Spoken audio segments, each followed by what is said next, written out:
Presiden Joko Widodo diminta untuk mencopot Yudian Wahyudi dari jabatan Kepala Badan Pembinaan Ideologi Pancasila atau BPIP yang merupakan buntut dari pelepasan jilbab Paskibraka. Permintaan ini tertuang dalam gugatan hukum yang dilayangkan ke Pengadilan Negeri Solo Kamis 15 Agustus lalu. Pihak yang melayangkan gugatan adalah Lembaga Pengawasan dan Pengawalan Penegakan Hukum Indonesia atau LP3HI. Ketua LP3HI, Arif Sahudi, menyatakan bahwa Jokowi menjadi pihak pertama yang digugat. Pasalnya, Kepala Negara dinilai bertanggung jawab atas pelaksanaan upacara peringatan Hari Ulang Tahun Republik Indonesia. Sementara, pihak kedua yang digugat adalah Kepala BPIP Yudian Wahyudi.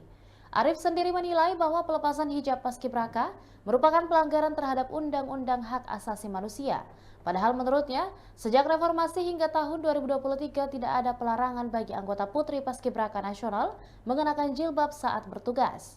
Selain meminta Jokowi mencopot Yudian, penggugat juga kemudian meminta keduanya untuk meminta maaf secara terbuka kepada masyarakat, kemudian membayar ganti rugi sebesar 100 juta untuk masing-masing Paskibraka yang melepas jilbab dan 100 juta untuk pemulihan. Demikian Tribun Hot News kali ini dan jangan lupa saksikan berita lainnya hanya di kanal YouTube dan juga Facebook Tribun Timur.